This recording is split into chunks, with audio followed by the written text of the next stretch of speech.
श्री महाकाली महालक्ष्मी महासरस्वती राजराजेश्वरी आई साहेब बोल भवानी की जय. स्कंद 9 अध्याय 11. गंगेचे अवतरण आणि महात्म्य. नारद म्हणाले, हे वेद विदुर, पृथ्वीची मनोरम अशी कहाणी मला फारच आवडली.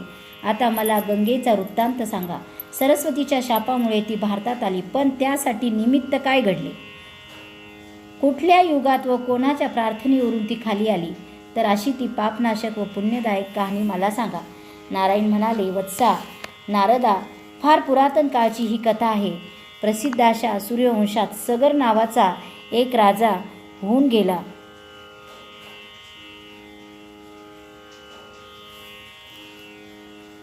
त्याला परम सौंदर्यशालिनी अशा 2 बायका होत्या. एकीचे नाव होते वैदर्भी आणि दुसरीचे नाव होते सेब्या.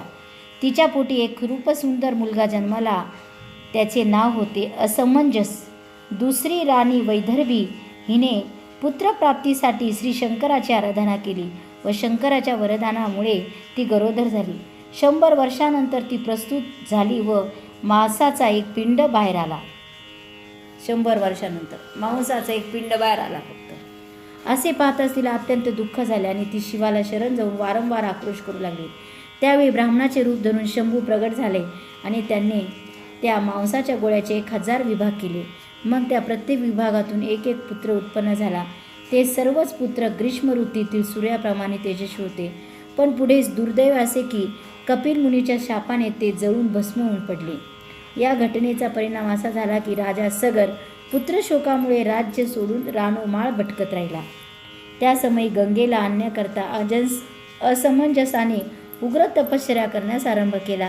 1,00,000 वर्ष लोटली तेव्हा त्याचा अंत झाला. मग त्याचा पुत्र जो अंशुमान, त्याने 1,00,000 वर्षापर्यंत पित्याची तपश्चर्या पुढे चालवली.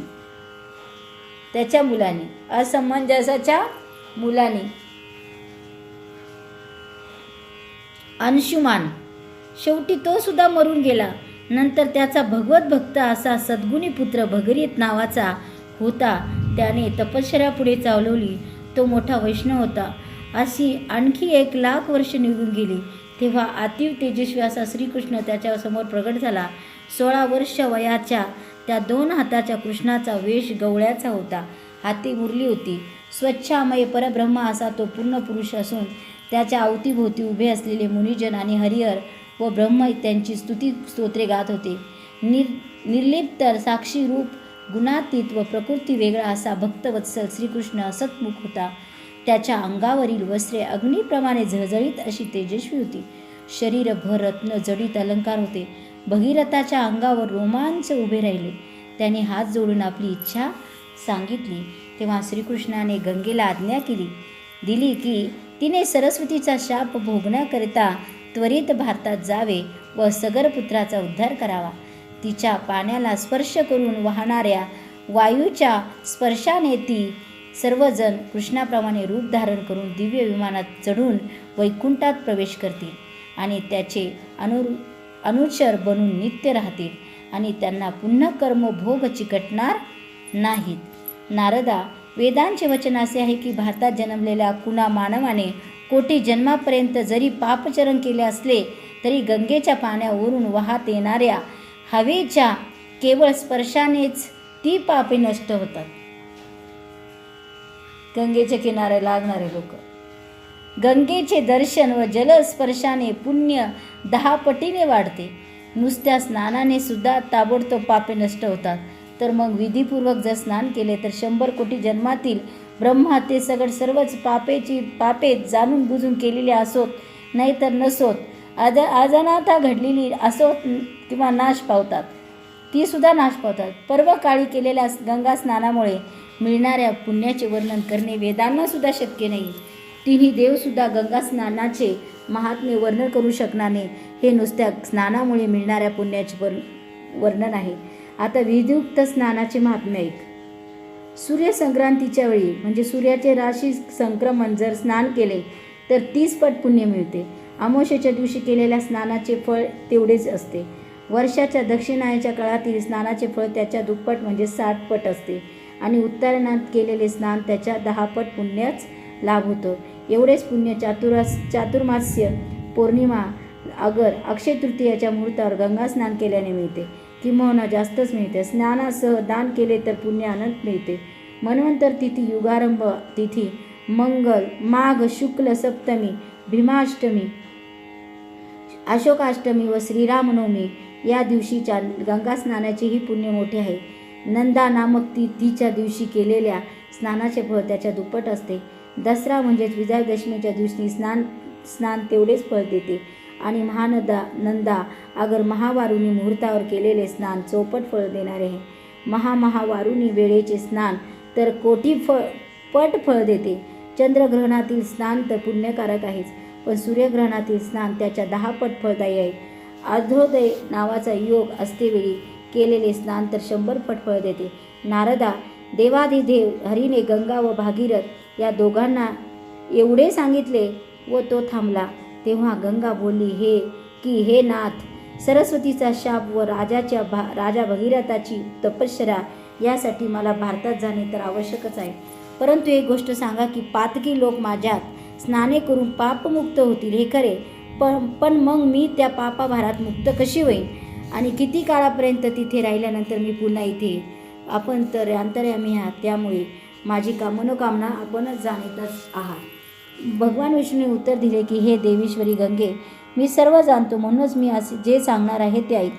त्या नदीरूपात सागर तुला पतिरूपात लाभेल, तो माझाच अंश आहे. तशीच तू सुद्धा लक्ष्मी स्वरूप आहेस. सरस्वती वगैरे सर्व नद्यांपेक्षाही तू श्रेष्ठ होशील. भारतीच्या शापाचा परिणाम म्हणून तुला तिथे आजपासून कलीची 5000 वर्ष पूर्ण होईतोपर राहावे लागणार आहे. त्या काळात तुला नित्य सागरासमेत समागमाचा नवा आनंद लुटता येईल. कारण जशी तू शृंगार चतुर आहेस तसाच तो चतुरही आहेच. भारतातील लोक भगीरथ विरचित स्तोत्रांनी तुझी स्तुती आणि पूजा करतील. जे कोणी वेदातील कान व शाखेतील पद्धतीने ध्यान करून दररोज तुझे पूजन व नमस्कार करतील त्यांना अश्वमेध यज्ञ केल्याचे पुण्य मिळेल. एवढेच नव्हे तर 100 योजनापेक्षा दूर राहून जरी कोणी गंगे असा घोष करील तरी सर्व पापांचा नाश होऊन तो विष्णू लोकांप्रत जाईल. हजारो पाप्यांनी स्नाने केल्यामुळे तुला जी पापे चिकटतील ते स्पर्श तू सहन कर. कारण प्रकृतीची मंत्रपूर्वक उपासना करणाऱ्यांच्या स्नानाने ती पापे वितळून जातील. त्यामुळे तू सर्व नद्यांमध्ये श्रेष्ठ अशी पापनाशी नदी होशील. तुझे पाणी जिथे जाईल तिथे तीर्थक्षेत्र बनेल. तुझ्या पाण्याच्या एका थेंबात पाप्यांचा उद्धार करण्याचे सामर्थ्य असेल. तो थेंबातील रेणू एवढी वर्ष देवीच्या मणिद्वीपात राहील. तो ज्ञानी भक्तिपूर्वक माझे नाव घेत तुझ्या प्रवाहात देहाचा त्याग करील. तो माझ्याच लोकात अनंत काळापर्यंत माझाच अनुचर होऊन राहील, यात शंकाच नाही. त्याच्या दृष्टीसमोर किती वेळा प्रलय होतील. मनुष्याचे पुण्य जर फार मोठे असेल तरच त्याचा देह गंगार्पण होईल. खूप मोठं पुण्य असलं तरच देह गंगार्पण होतो, नाहीतर नाही होत. ते म्हणता ना, मनुष्याचे पुण्य जर फार मोठे असले तरच त्याचा देह गंगार्पण होईल. जोवर सूर्यचंद्र असतील तोवर तो वैकुंठात निवास करील. अनेक देह धारण करून कर्मफळे भोगून शेवटी मी त्याला माझे सारूप्य देऊन माझा पार्षद करतो. एवढेच नव्हे तर कोणी एक मनुष्य तुझेच नाव घेता कोठेही मरण पावेल तर त्याला सुद्धा मी ब्रह्मदेवाचे सालोक्य देतो आणि भक्तिप्रेमाने नाव घेत मृत्यू पावेल तर असंख्य प्रलय होई तोपर्यंत सारूप्य देतो. मग तो रत्नखचित विमानात आरूढ होतो आणि माझ्या गणासह वर्तमान गोलोकात जातो व माझ्यासारखेच रूप त्याला मिळते. माझे नाव घेणारा भक्त कोणत्या जागी मरण पावला याला काहीच महत्त्व नाही. जो नित्य माझ्या मंत्राने उपासना करतो व मला अर्पण केलेला नैवेद्य खाऊन राहतो तो भक्त त्रिभुवनाला सहजासहजी पवित्र होऊ शकेल. तो सुद्धा रत्नजडित दिव्य विमानात बसून गोलोकात जातो. हे पतिव्रते, माझ्या भक्ताचे नातेसंबंधी पशुयोनीत जरी असतील तरी माझ्या भक्तीच्या प्रभावाने तो सुद्धा विमानातून गोलोकात जाऊन राहतील. प्रीतीपूर्वक माझे स्मरण करणारे भक्त कोठेही जरी असतील तरी ते बसल्या जागीच जीवनमुक्त होतात. एवढे बोलून हरी भगीरथाला म्हणाला, वत्सा, आता तू गंगेची पूजा व स्तुती भक्तीने कर पाहू. तेव्हा वेदांच्या कौथुंबी शाखेत वर्णन केल्याप्रमाणे गंगेचे ध्यान भगीरथाने केले व स्तुती केली. उभयतांनी श्रीकृष्ण परमात्म्याला वंदन केल्यावर तो गुप्त झाला. नारदाने विनंती केली की हे श्रेष्ठ वेदवेत्या महाराज, भगीरथाने कुथुंब शाखोक्त ध्यान व स्तवन आणि पूजा ज्या विधानानुसार केली ते मला सांग. नारायण सांगू लागले, नारदा, स्नान व नित्य अनहिक आटपावे, मग धुतलेले वस्त्र नेसावे, मग गणेश, सूर्य, अग्नी, विष्णू, शंकर व शिवा या सहा जणांची पूजा करावी. तेव्हाच तो गंगेचे पूजन करण्यासाठी योग्य होतो. कारण विघ्ननाशासाठी गणपती, आरोग्यासाठी सूर्य, शुद्धीसाठी अग्नी, लक्ष्मी प्राप्तीसाठी विष्णू, ज्ञानासाठी शंकर व मुक्तीसाठी शिवा याची पूजा आवश्यक आहे. त्यानंतरच तो उपासनेला पात्र होतो. असे न केल्यास विपरीत परिणाम होतो. आता राजा भगीरथाने गंगेचे ध्यान कोणत्या प्रकारे केले ते ऐक. श्री महाकाली महालक्ष्मी मा सरस्वती राजराजेश्वरी आई साहेब